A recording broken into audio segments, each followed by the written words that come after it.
นี่มาแจ้งข่าวดีน้องหลาเพิ่นเรื่องเซาหั่นแหละพ่อพี่น้องเลยก็มื้อนี้บ่บีสิมาลม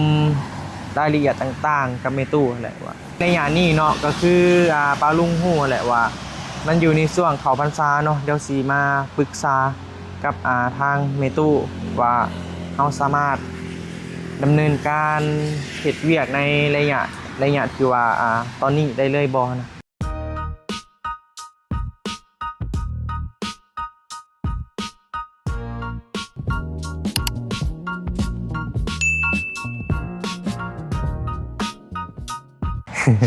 สวัสดีเด้อพี่น้องเด้อทักทายสบายดีกันบรรยากาศช่วงเที่ยงเนาะตอนนี้ก็ฝนตกคือเก่าหากก็ค่อยๆเศร้านี่นะตอนเศร้าแย่งลายพอดีวันนี้มาแจ้งข่าวดีน้องหลาเพิ่นเรื่องเศร้าหั่นแหละพ่อพี่น้องเลยก็มื้อนี้บ่บีสิมาลมรายละเอียดต่างๆกับแม่ตู้หั่นแหละว่าสีไปซื้อเซามาให้เพิ่นนั่นแหละพ่อพี่น้องเลยก็สิมาอัปเดตห้านเก่าเลยว่าตอนนี้เป็นแนวใดหั่นนะแล้วก็ความกว้างความยาวหยังต่างๆเขาได้หั่นนะพ่อพี่น้องแต่ในระยะนี้เนาะก็คือป้าลุงฮู้แหละว่ามันอยู่ในช่วงเข้าพรรษาเนาะเดี๋ยวสิมาปรึกษากับทางแม่ตู้ว่าเฮาสามารถดำเนินการเฮ็ดเวียกในระยะที่ว่าตอนนี้ได้เลยบ่นะแต่ว่าจากที่ว่าเคยเห็นท่านเพราะว่าอันนี้มันเป็นห้านเก่าเด้มีแต่เฮาแปลงบางทีก็อาจจะเปลี่ยนพอง่ายๆก็เปลี่ยนเสาไม้เป็นเสาดินอย่างประมาณนี้นะมันก็อาจจะได้บางทีนะเพราะว่าในช่วงที่ว่าเขาพรรษาหันเพิ่นแบบบ่ให้มีการก่อสร้างว่าซะเดี๋ยวสิมาลมกับเพิ่นเนาะว่าเฮาสามารถเฮ็ดได้บ่นะแล้วก็พอดีมื้อนี้บ่บี้ก็เลยว่าสิไปสั่งซื้อเสามาให้น้องหลาเพิ่นนี่แหละ9ต้นพี่น้องก็ถือว่าโอ้ลายเติบได้ สำเพื่อนน้องน้อยพู้นแหละสำเดียวกันกับเพื่อนน้องน้อยเพื่อนน้องน้อยก็เสา9ต้นพี่น้องอันนี้มันก็โอ้ใหญ่เติบได้นี่ก็ห้านเก่าเล่าก็ใหญ่เติบอยู่เป็นอะไร ฝนตกลิ้นบ่มีก็เลยบ่ทันได้ไปทางใดเดี๋ยวฟังเบิ่งสวยๆพุ่นแหละ ก็เลยว่าสิมาสั่งเซามาให้เพิ่นก่อนถ้าว่ามันเซาเลยก็บางทีก็สิไปแล่นขึ้นไปดงเห็นนั่นแหละพ่อพี่น้องถ้าว่ามันบ่เซาก็พี่สิได้ถ่ายไปมาๆแถวนี้แหละ ตอนนี้ก็หยิบได้ย่านไม้เพอยู่นี่นะฝนตกแบบมันหาก็คล้ายๆแน่วังใดนี่นะตอนเช้าก็ฝนตกแฮงแบบพายุนะบ่ฮู้ว่ามันสิเช้ามื้อใดเป็นอะไรความรู้สึกดีใจแม่ดีใจแบบใดล่ะ ดีใจสิได้ห้านแม่นยังบ่ทันเว้าแม่อย่าคาดหวัง เอาไปสแลเอาก็ถือว่าเป็นเสาถือว่าได้เสามาแล้วก็ถือว่าโอ้เป็นจุดเริ่มต้นที่ดีหลายได้พ่อพี่น้องเพราะว่าการที่ว่าเฮาสิเฮ็ดหยังจักอย่างก็ต้องเซาแหละเซาเฮือนมาก่อนเนาะก็ถาติดตามไปนำกันแต่ว่าบ่ให้คาดหวังเด้อได้สำแดงสำนั้นเนาะแม่น โอเคก็ถือว่าดีใจนำน้องเพิ่นหลายๆเนาะเพราะว่าความฝันของน้องเพิ่นก็ถ้าว่าเรียนจบมาก็บ่ได้ไปไสก็คือขายเครื่องนี่แหละขายมีห้านขายเครื่องว่าซั่นแล้วก็อนาคตขายออนไลน์ยังไปนำเนาะล่ะเนาะเพราะว่าน้องเพิ่นก็เป็นคนแบบน่าจะเฮ็ดได้อยู่พ่อพี่น้องเพราะว่าขายเสื้อผ้าหยังก็น่าจะได้อยู่โบนี่นะเพราะว่าคนหุ่นดีอยู่หั่นนะก็เว้าเก่งอยู่ติได้อยู่ฮะบ่อายบ่แบบไล่สดขายนั่นขายนี่ได้แม่นบ่เคยขายเครื่องออนไลน์บ่เคยมีแต่อันไปส่งเครื่องให้เอื้อยเท่านั้นแหละแต่ก่อนท่านเบลขายเห็นอยู่ครับเครื่องหิ้วมาแต่จีนผู้ใดเบลเจ้าก็ศึกษานำเอื้อยเจ้าเลยก็เจ้าก็มาเฮ็ดต่อโดยคะแนนว่าเจ้าแบบบ่อยากเฮ็ด YouTube คือไอ้เจ้าหั่นนะแต่ก็คนเฮามักบ่คือกันพี่น้องอันนี้มักค้าขายรายก่อนว่าซั่นพ โอเคเดี๋ยวมื้อนี้บวิสิมาอัปเดตว่าขนาดความกว้างความหอมของห้านนี้เท่าใดนะห้านเก่านะแต่ก็โดยรวมเบิ่งคร่าวๆเลยก็โอ้กว้างหลายได้เป็นสำเฮือนหลังหนึ่งบ่ได้ห้านนี้แต่ว่าเทพื้นเทหยังหั่นแม่นเราเทไว้แล้วพ่อพี่น้องเลยก็สูงอีกหั่นนะว่าง่ายๆก็สำเฮือนเลยนะแบบค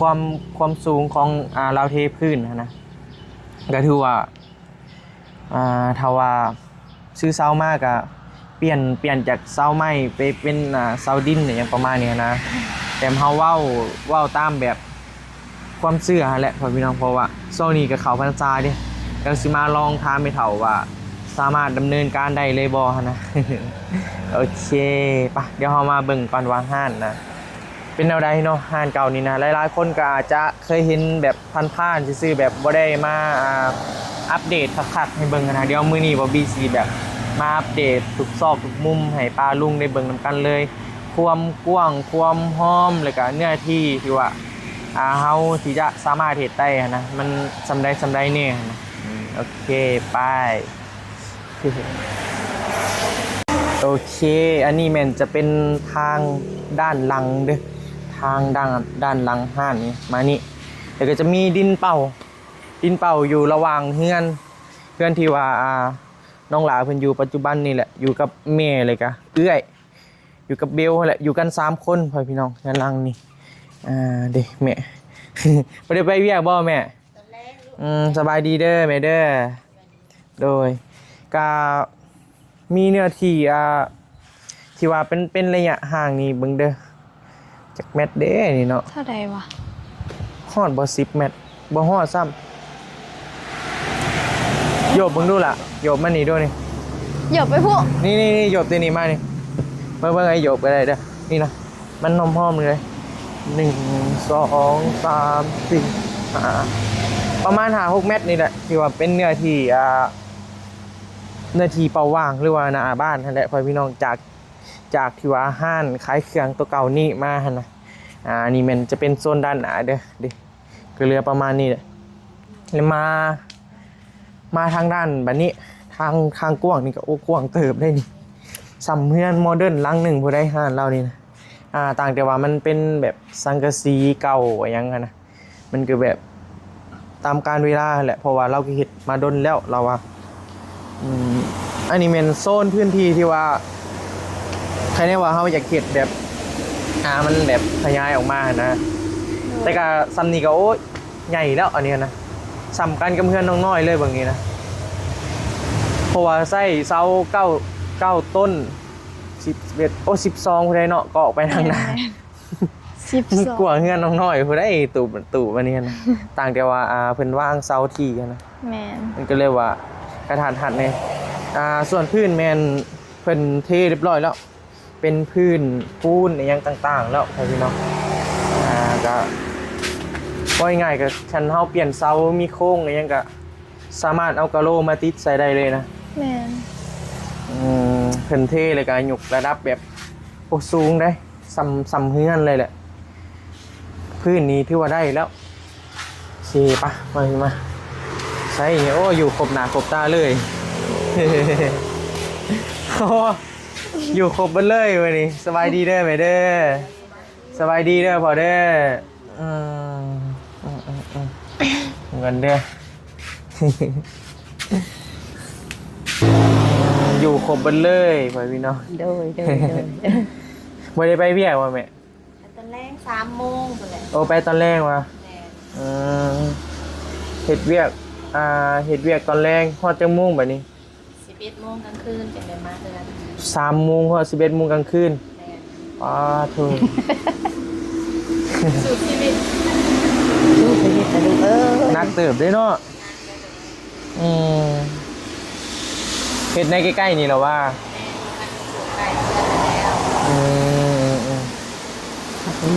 พอดีเฮามาในมื้อนี้เนาะฮู้ข่าวดีแล้วบ่ลูกสาวบอกแล้วบ่ฮักกะฮู้คือนี่มาแต่เวียงเช้าบอกเพิ่นว่าได้เพิ่นบอกได้นะว่าแม่ว่าเพิ่นมาเรียนห้างให้นี่ลูกเพิ่นสอนอยู่นะจ้ะดีน้เอามือสาธุแล้วมือสาธุแล้วลูกเอ้ยก่อนเบิ่งเรียนก็ได้ค่ะ เพิ่นบ่ทิ่มบ่ปะแล้วก็ได้ว่า เลยพอดีมื้อหน้าลูกก็ถ่ายคลิปลงไปหั่นแหละแต่พอดีมีทางผู้ใหญ่เพิ่นเห็นแล้วเพิ่นอยากซอยน้องหลาเพิ่นนี่แหละก็เลยเพิ่นฝากเงินมาให้เฮา10,000มาซื้อเสานั่นแหละแต่ว่าสิซื้อ9ต้นนะซื้อเสา9ต้นอันนี้มันก็9ต้นบ่วะออกไป12เนาะทางหน้าเนาะ เก้า 12มันบ่ได้น้อยเลยเห็นว่าเป็นตูบนี่นะเป็นเฮือนหลังหนึ่งเลยเด้ 12 แต่ว่าพื้นนี่เป็นดินแล้วเป็นซีมังแล้ โด วย เพิ่นเป็นสิมั่งเพิ่นน่ะได้มัดได้แล้วเพิ่นน่ะลูก และ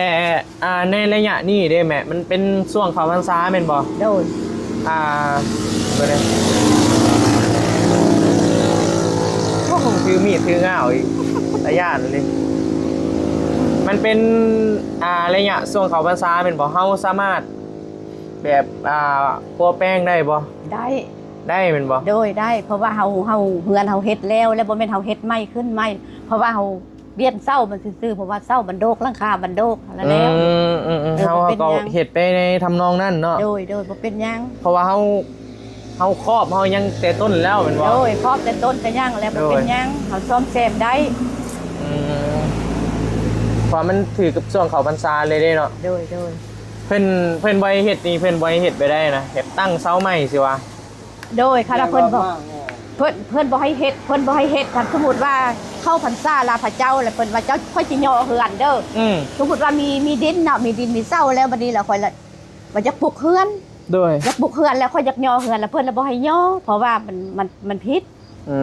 มันบ่แม่นแนวมันออกพรรษาลาพระเจ้าจังได้อันนี้คือแม่เฮ็ดนี่แม่เฮ็ดแล้วเรียบร้อยเบิดแหละแม่เฮ็ดมีคนสามารถเปลี่ยนได้ แบบเฮาปัวแป้งสินะเนาะ โด แม่ ย เนาะ ค่ะปัวแป้งสมมุติว่าสับไม้นี่มันหักเนาะแม่มาลงมาก็ได้ใส่ไม้ก็ได้ โดยถือว่าเฮ็ดได้เนาะบ่มี ได้ หยังขัด เฮ็ด ข้อง ได้บ่ เนาะ มีหยังบ่เป็นหยังเฮ็ดได้ โดยเพราะว่าก็เฮาก็ว่าสิไปซื้อเสามาให้มื้อนี้เลยแหละเพราะว่าอยากให้มันซื้อมาไว้นั่นแหละแต่ว่างบมายังบ่ทันมีมาดอกแม่แต่ว่ามีแต่ซื้อเสาซื่อๆนะ โดยก็ก็ย่ามันได้เทื่อละเนื่องได้เทื่อละน้อยก็ย่ามันลูกเอ้ยตัวปุ๊บปั๊บเลย ก็บ่ได้เทื่อละน้อยก็ย่ามันลูกเอ้ยเอาแต่ ห้านนี้เฮ็ดดนแล้วอ่ะ โอ้ได้หลายปีแล้วได้ หลายปีแล้วแม่นบ่ แต่ยังน้อยๆพุ่นได้อันนี้ 10 กว่าปีอยู่แล้วเนาะ โดย โอ้มันก็ดีเว้ย เอาไม้สังกะสีนี่ก็เพิ่นเอาให้ เก็บเอาสังกะสี มันจะพวกเพิ่นเอาให้เบิดสังกะสีนี่บ่มีตะกี้ไม่เท่าดำมุงหญ้า แต่ก่อนมุ่งหญ้า แต่ก่อนมุ้งเนี่ย โดยมุงหญ้าแล้วเขาเราว่าโอ๊ยจะนะเขาก็จูดพ่อไม่เท่าจะเบิ่งนะแล้วเขาเจ้าอะไรต้นแล้วเขาเอาให้สังกะสีค่ะเอาเบิดไม่เท่าสังกะสีเก่าแบบเอาไม่เท่าแบบไม่เท่าแต่ว่าผมจริงบ่มีเงินซื้อไม่เท่าว่าเขาจะให้ลาแล้วเอาให้เจ้าลานี่แหละว่ะให้ค่อยลาแล้วค่อยเอาค่อยว่าค่อยบ่มีเงินเขาว่าผมจริงอันนี้น่ะ ไม่แหละไม่ก็ได้ต่อเนาะพอเนาะ โดย เก็บไม่เก่าไม่แก่ แล้วเพิ่นเอาให้หลักการไม่เท่าก็ไปคนเอา แต่ว่าตอนนี้มันก็คือว่าเลยเนาะมันก็หลายปีเลยหัวหมดแล้ว ปีแล้วข้องอยู่ดำเพิ่นได้อันเก่าเพิ่นเอาให้แต่ลูกจำเป็นได้เอามาพอได้ขายมาตอกมาแตกพอได้เลี้ยงลูกเลี้ยงหลานแล้วตะกี้ก็ได้ลูกเฮ็ดได้พอได้ลูกหลานไปทำเพียรไปจังน้อย บ่คือแบบห้านเมตู้นี่ก็มันมีเครื่องโบราณเนาะแม่เนาะมันแบบ เอาตามงบแหละลูกเอ้ยตามงบนั่นแหละ แปลว่าสมมุติว่าแบบเพิ่นมาท้ามันยังมันแบบบางทีมันก็บ่มีเท่าหน้าเพิ่นก็บ่มาแล้วหั่นน่ะเนาะถ้าว่ามาท้าเลยมันมีครบเขาเจ้าก็มานะ ได้ มันแนวนั้นได้หันขายเครื่อง ข้าเจ้ากระทำอยู่ไม่เท่าจะคือบ่ซื้อมาครบโอ้ยไม่เท่าบ่มีเงินเว้าความจริงไม่เท่าเงินบ่หลายว่ะเงินน้อยก็ซื้อตำน้อยว่ะก็เข้ากะบอกพวกเข้ากะอีต้นก็ต้องมาซื้ออยู่ก็บ่ได้ปาดดอกลูกเอ้ยก็ได้อยู่นำข้าเจ้าอยู่พอได้ต่อมือไปต่อมือมาพอได้ซื้อหันแต่ละเขาแต่ละมือเท่านั้นแหละลูกเอ้ย มื้อหนึงได้เท่าใดแม่บอกได้บ่มื้อหนึง มือหนึ่งก็อยากมือขายบ่ได้แท้ๆกับมือหนึ่ง200,000 กำไรบ่ ถ้าชื่อทำก็กำไรละ50,000คือได้หันมาเลย กำ ลูก ไร50,000 โดยคันมือหลังจากเขาติดหนี้ไปแล้วก็บ่ได้ บ่ได้100 บาทเนาะ บ่ได้เขาได้เงินเขาจังให้เครื่องเขามันบ่ไล่ บ่คันเอา ซ้ำนี่เลยลูกเอ้ย เฮาเฮ็ดดีๆมันมีครบทุกอย่างก็โอเคเด้ คันมีครบทุกอย่างก็พอได้ค่ายอยู่อันนี้ถามว่าอันนั้นจะมีบ่อันนั้นไม่เท่าบ่มี ถ้ามันนี่ไม่เท่ามีบ่มีโอ้ยไม่เท่านี่ก็พ้นเนาะว่าเจ้าก็ซื้อมาเดี๋ยวก็โอ้ยอย่าเว้าลายเงินไม่เท่ามันบ่ลายว่ะซื้อตำงบไม่เท่านั่นแล้วว่าเขาก็ฮู้ว่าลูกค้าก็ได้โอ้ยไม่เท่าเอ้ยมันได้จะบางคนก็ไปได้ไม่เท่าอันเขาทึกเลขเขาจะให้เจ้าเงินนะว่าเขาทึกเลขกันโยมมือจะตัวให้แล้วจะให้เจ้าว่ะฮู้ว่าเขาก็ได้ถ้าไม่ได้ก็ว่าบ่มีไม่เท่าถ้าไม่ได้ก็ว่าบ่มีเอ้ามันบ่มีเงินซื้อเว้าความจริงไม่เท่าก็เว้าเดี๋ยวนี้แหละ เรื่องมีถึงมี เออ ซื้อได้ทำได้ทั้งเอาซื้อ เนี่ยมันบ่มีนะถามว่าค่ะมันมีอันมีแล้วบ่ซื้อว่าเขาก็ฮู้ว่าแหละ โดย เนี่ยมันบ่มีเฮ็ดได้มาซื้อตามงบเฮานี่แล้วว่ะงบเฮาบ่หลายก็ซื้อตามงบไปตามงบนี่แหละว่ะ แต่มันก็พอได้ขายอยู่เนาะแม่เนาะ พอได้ค่ายอยู่คันนี้เครื่องหลายก็พอได้ค่ายอยู่ ยามฝนเลยบ่อยแบบปัดใด แม่นเลย ยามพ่น เพราะมันก็แคมทางใหญ่เลยเด้ คันยามแรงยามเดือนนั้นนี่คันยามแรงคันยามเข้าเกี่ยวเข้านี่คันเครื่องเต็มฮาดนี่ได้ค่ายลูกเอ้ย ถือว่ามันก็โอเคมันบ่อยู่ โดยโอเคอยู่ฮัก โอเค คือว่าแล้วงบมันบ่หลายคือลูกแม่ว่านะลูกเอ้ย ซื้อจำมีจำได้สมมุติราคามื้อนี้ได้5-6แสนเนาะ โดย ไม่เท่ากับไปซื้อเบิด5-6แสนก็บ่ได้5-6แสนก็ได้บ่นำแพ็คนึง เครื่องมันแพง แพ็คเท่านั้นแหละลูกขนม3อันเบิดละ4-5แสนเบิดเท่านั้นแหละลูกเอ้ยเงินนะ เครื่องแพงกว่ามันแต่การดีกว่าเฮาบ่เฮ็ดแม่นบ่ โดยดีกว่าบ่เฮ็ด ก็ แห บ่ ละ เฮ็ด พอได้เลี้ยงลูกเลี้ยงหลานเลยแหละว่าของมือนี่ก็ได้ คือ ประจำวันเก็บเวียกบ้านการเมืองแล้วลูกเอ้ยลังเทื่อคนล้มคนตายก็อยู่ในนี้เบิดเลยเงินหรือจะลูกบ่ถูกบ่ทันลูกบ่มีก็อยู่นำเงินอันนี้นี่แหละลูกเอ้ยเงินก็บ่สิมีอยู่คู่มือนะลูกเนาะ แม่นแล้ว คาดก็มีได้ลูกเอ้ยเดี๋ยวนั้นแหละอย่างว่า เฮาบ่หาแฮงบ่มีแล้ว บ่หาแห้งบ่มีตูด ได้ ไป หน่อยก็อย่ามันดีก ตูด ว่า ไป บ่ได้ ตูดมาเดี๋ยวนี้แหละลูกเอ้ยว่าน้อยก็ย่าบ้านเก็บ5เก็บ10ไปนี่แหละมันเฮ็ดได้นะ โดย คันจะเอาไล่ขึ้นไป5ใหญ่มันก็บ่มีแล้วเอาน้อยไป5ไล่เอามาห่มไว้เก็บไว้เลยว่าเพื่อมันได้ก็ย่ามันได้ยังไง เสานี่พังดินบ่หรือว่าเอาปูนเทเอา อันนี้เนี่ย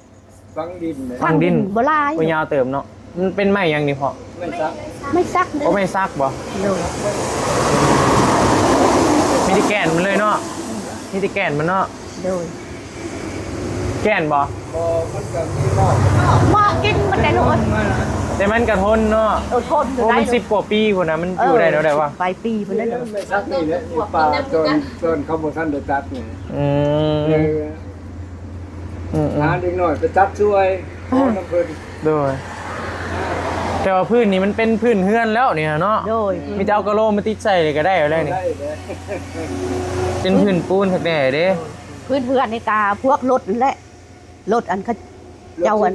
พี่แพ็คเขาเจ้าเลือไม่เท่าเอาบ่เอาไม่เท่าทอกันไม่เท่า โอ้อันนี้ฮะเบิดนี่เลยว่ะ โดยแล้วก็เอาM100เข้าส่งกวด เอ็มร้อยสองตัว เดี๋ยวเขาบอกข้อหา50,000ต้นเอาไม่เท่าจะเอาบ่ทอกซะนี่ ดูเดินๆนะคือว่ามันเหลือเขาประเทศให้ ไม่เท่าเอาบ่เจ้าเด้อเอา เอ็มร้อย ต้นสั้นไม่เท่าเนาะว่ะเอาว่ะ โอ้จะไปเฮ็ดนี่เบิดหลาย10ล้านอยู่ได้ไหม โอ้ เท่ดี หม นะ ดแล้วก็ย้อนบ่ไม่เท่าบ่มีนั่นแล้วผู้นั้นก็ผู้นี้ก็ให้ผู้นั้น แบบ ก็ให้ มันเรือหลุดเขาแบบบางทีเขาก็เอาไปถอขิมซื้อนะเนาะ เขาไปเทศจินว่า แม่นแหละ เป็นเลยเขาก็เลยมาเวทถาม โดย ไปถามว่าเอาบ่ไม่เท่าเอาว่ะเอาเอ็มร้อยจัก2ขวด ก็สิได้พื้นปูนอันนี้หาได้เนาะ โดย เขามาสอยกันแล้วให้หนูที อาจารย์บอกคนทอนทุ่มไอ้ทอเขา ก็เป็นเขาเจ้าเบิดแหละ เขาเพิ่นก็เขามาเทให้เอานี่ เห็นเองกันทีแล้ว อันนี้มันหลายเลยตัวนี้เขาเซนหนึ่งเอาเซนหนึ่งก็เอาสักวัดลูกเอ้ยว่ะ เขาเทลงให้มากเลยหลาย เพราะอันนี้เห็ดขึ้นเป็นห้านเป็นเฮือนเลยยังได้นะนอนอยู่นี่เลย มันใหญ่เลย ก็ว่า ใหญ่เลย เท่ากับว่าอยากอยู่อยากนอนตะกี้ไปเท่าว่าคันว่าตะกี้ลูกไม่ได้ลงมาไปเท่าก็เก็บเงินเก็บนั่นล่ะเฮ็ดไปเทเล็กจะน้อยว่ะหานี่ก็เข้าก็งัด3เทื่อ4เทื่อแล้วเงินแห้งบ่มีแห้ง โอ้ห้านี่เหรอวะ โอ้ เขามางัดบ่ โดย เครื่องในตู้เครื่องขายนี่เขาก็เอา เครื่องค่ายนี่คือก็เอาเบิดเฮ็ดได้ มันบ่มีหยังเลยเด้บ่มีประต่างประตูหั่นนะ แม่น มันโล่งๆนั่นนี่เลย แล้วก็คนไปไว้เพื่อน โอ้ยนี่มัน น้องเบลเพิ่นนนแต่ละมือน่ะ แต่ละมือนี่มันเอาเข่าเพื่อนพุ่นมาเพื่อนลูกพุ่นมาก ระจงกระเจพะเท่าเฮ็ดเวียกแล้วก็อยู่ในดูก็งัดเอาไปเบิดบ่ได้เหลือ3เทื่องัด ลงกินอันใส่ในเงินครัวเป็นนุ่มน้ำปูน้ำปลาเขาก็เอาเมื่อ เอาหมด กันมาไล่เป็นเงินกาเทื่อละล้าน2ล้า คื น อบ่เอา ได้ คุยนะใส่ในกระโหลกนะให้มันกินนะ ตื่นจะมาสิหาเห็นกินบ่มีจักแนวพันหลักนะคะ น้ำปลาแป้งนัวก็เอาเบิดเครื่องข้องก็เอาเบิด บ่ได้ยัง โอ้มันเคยมางัด3-4เทื่อแล้วติ ตามเพื่อเลยลูกเอ้ย โอ้ยจับบ่ได้บ่ บ่ได้เลยพวก เนี่ยฮู้เฮาก็เอา ผู้ก็เอาขึ้นบ่ได้ลูกก็เฮ็ดได้ ค่าทีมแต่เฮาเฮ็ดจังก็บ่ได้ มันมีกล้องได้อยู่เนาะติดกล้อง แต่เฮามีกล้อง ติดกล้องมันก็บ่กล้ามา ขนาดเงินนั่นนอนอยู่เฮือนเผาเฮือนอยู่เงินยังเข้าขึ้นไปเอายังบ่ฮู้เมื่อจักซำใดเลยลูกเอ้ย ตอนน่ะเขาไปหลักเอาเงินดีกว่า โดย ตอนพ่อ เห็นอยู่ในคลิ โด ป ย อยู่ พ่อน้องอันโบเข้าหงหม้อเลยนะ อืม แล้วให้น่ะสาวเพิ่นกับนอนดำล้านนี้แม่เพิ่นกับน้องเบลไปเผาพ่ออยู่หงหม้อพุ่นหันหน้า โดย มึงเอิญเพิ่นผัดได้เงินมื้อนั้นน่ะลูกเอ้ยเงินเหล่าห้อยเอาไว้หัน100 ปี100 ซานก็บ่เคยเสียจักเถื่อลูกจักมาเอาตอนใดแม่ก็บ่ฮู้ มันงานประตูวงเดียวเขา ป้องเกียมก็งัดอัดเบิดเรียบร้อย เสียเท่าไหร่แม่ โอ้ยเงินหมดเถื่อนหมดซานก็เงิน2 ล้านปลายเบิดเท่านั้นเลยลูกเอ้ย หมู่เพิ่นมาเอาซะอะไร นอนเก่าแล้วเนาะ โดยแม่ อ๋อมันเคยมาเอาเหรอเนี่ย แม่น้ำคิงข้าแม่จะเอาเงินอันค่อยบอกว่าโอ๊ยแม่ไม่ได้เอาเงินลูกได้ป่ะแม่ลูกให้แม่ก็จะเอาลูกมาให้แม่ก็ไม่ได้เอาได้ป่ะเอ้าแล้วมันไปใส่หนูแม่ก็บอกฮู้เด้อป่ะไปเบิ่งกระเป๋าทั้งซ่าหมดแล้วเงินน่ะบ่มีโอ้ยได้แล้วป่ะ เรียนเรื่องเพลง ซ้ำแห่งสวยอีกเด้อป่ะ โดย ขึ้นเขากินแม่จะมีน้ำพัน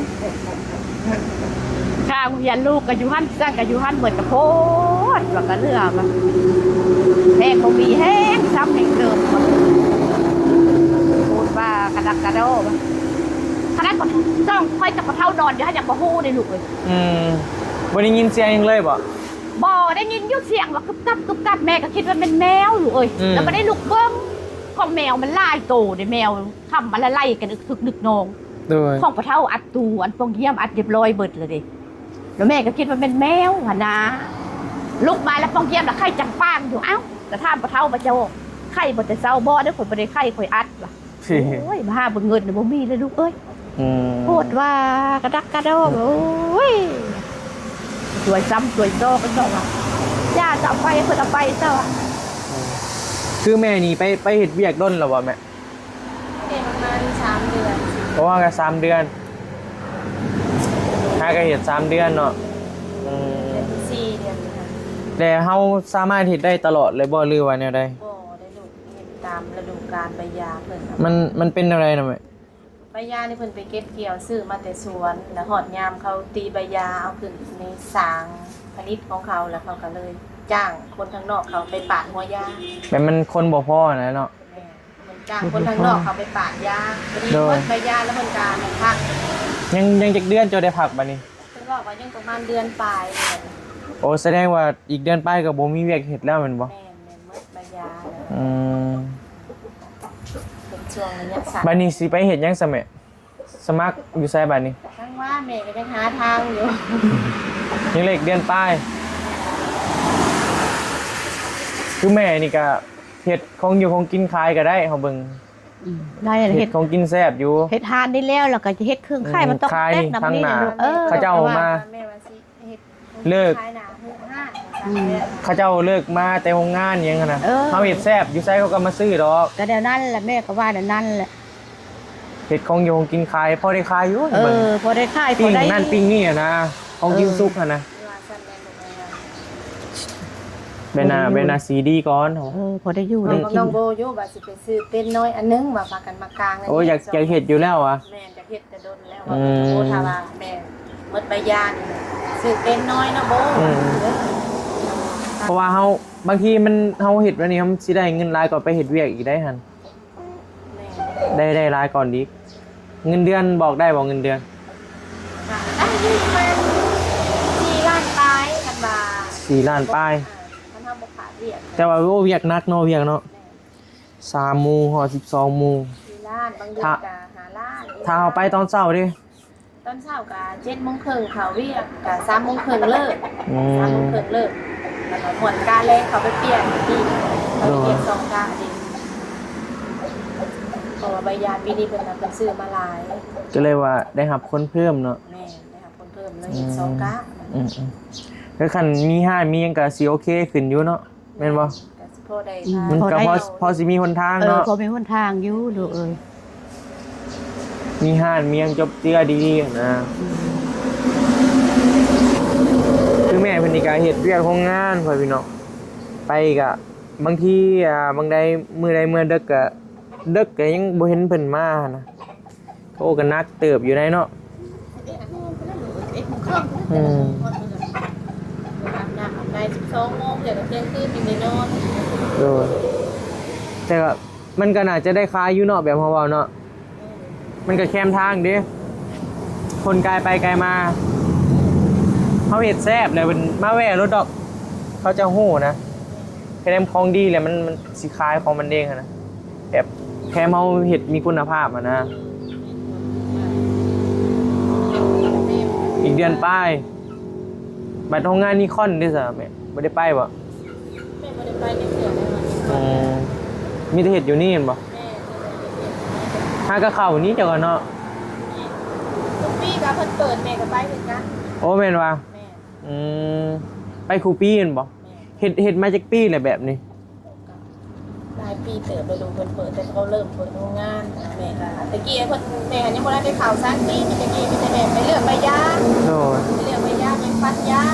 อืม นี่ก็ต้องเปิดที่นี่ทำแม่ก็เลยมาเห็นตัวนี้นะเพิ่น เพิ่นบ่ได้เลือกใบยานะคะเพิ่นเข้ามาปาดยานํเพิ่นเลย โดยแล้วเฮาเฮ็ดแล้วได้เฮาจึงแบบสามารถเป็นพนักงานเพิ่นได้ร้อยเลยนี่ เฮาก็ต้องได้ไป สมัครใหม่วะ แม่นสมัครใหม่คันบอกว่าคันโชคดีก็มีคนจีนเขาลงมาเบิ่งแล เขามักเฮาเนาะหรือเขาก็เอา เฮ็ เนาะ ดเวียกดูบ่ขี้ข้านบ่มักขาดเวียกบ่แล้วเขาก็เลือกไว้แบบนี้ค่ะ อืม เลือกได้แล้วเขาบางทีเขาปิดทางใบยาแล้ว เขาก็หาเวียกเฮ็ดให้ไหมเนาะ เขาให้เขียนใบสมัครไปยื่นเขา โดย มีใบประกาศมีใบเลี้ยงนี่แหละใบแจ้งสองแจ้งพูดหลายแนวเลย โดยหลายอย่างอยู่เนาะ หลายอย่าง โอเคก็มีแต่แนวไหนเลยเด้อไปเด้อเดี๋ยวสิพาเดี๋ยวสิไปสั่งเสามาให้ก่อนสั่งมาป้าไว้หั่นแหละถ้าก็แม่นแล้วจึงว่ากันเอามันได้เอาแต่เสามาก่อนหั่นแหละสั่งมาอยู่เทิงนี่เหรอวะ แม่นอยู่รักษาหกพัน พอฮู้ราคาอยู่บ่ แม่ก็ไม่ถูก แต่ว่าพวกเฮาซื้อเห็ดเทือนแต่ละเทื่อเสาละพันต้นละ1,000 บาทแต่บ่ฮู้ว่ามันคือกันบ่อยู่ แม่สิซื้อกันราคาบ่ถึง มีเลยเนาะอยู่นี่เนาะ แม่มีเลย เพิ่นรอไว้เลยเนาะโอเคไปสบายดีเด้อเดี๋ยวไปสั่งเสาก่อนโอเคอันนี้แม่นเป็นหน้าห้านของเพิ่นครับพี่น้องแต่มันห่างจากทางก็หลายอยู่เด้จะเป็นแบบติดกับทางใหญ่เลย อันนี้แม่นไปสวรรค์นี่แม่นไปเซโนเป็นแบบติดเส้นทางใหญ่เลยเด้เรือนน้องเพิ่นนี่ก็ช่วงเกิดอยู่พื้นนี่ยังแม่นมันเป็นเสาปูนมันเป็นปูนเบิดแล้วพื้นนี่เดี๋ยวทาเบิ่งกันเดี๋ยวบอบบี้กำลังสิไปซื้อเสาก่อนไปซื้อเสาตลาดปะเดี๋ยวพามาเบิ่งอ้อมอันนี้แม่นจะเป็นด้านขาดินดาวแม่นก็บ่กว้างดอกตอนนี้อันนี้ก็ยังเป็นประตูไม้อยู่ เป็นหลักหัวไม้ตอนนี้แหละเดี๋ยวก็ไปฮอดกำแพงครับ พอแต่ดินมันยาวซื่อ มันยาวลึกลงไปแต่ว่าความกว้างนี่มันบ่กว้าง ๆแม่น มันกว้างนี่ฮอดบ่ซาวประมาณนี้แหละคันสิฮอดได้ โดย ความกว้างนะแต่ว่ายาวนี่ก็ยาวอยู่ประมาณนี้แหละพี่น้องเอ้ยสำหรับห้านนงหลาเพิ่นมีแต่สิไปสั่งเสาขึ้นไปสั่งเสาก็ขี่ขึ้นไป100 กว่าเมตรก็เห็นแล้วก็ไปเบิ่งนำกันลมกับพอตู้แล้วว่าเพิ่นว่าเอาประมาณนี้ก็ได้เสาประมาณนี้ก็นี่ก็ใหญ่เต็มแล้วประมาณ14หนา14หนา15บ่ประมาณนี้แหละโอเคปะเดี๋ยวจึงว่ากันใหม่เด้อขอพี่น้องเด้อหาติดตามมือนำกันอีกบัดหนึงก็คือว่าผู้ใหญ่ใจดีผู้เก่าหั่นแหละผู้ที่ว่าเพิ่นซื้อiPad ให้น้องหลาเพิ่นนั่นแหละหลายคนก็อาจจะฮู้แล้วในคลิปของเมื่อคืนนี้อะ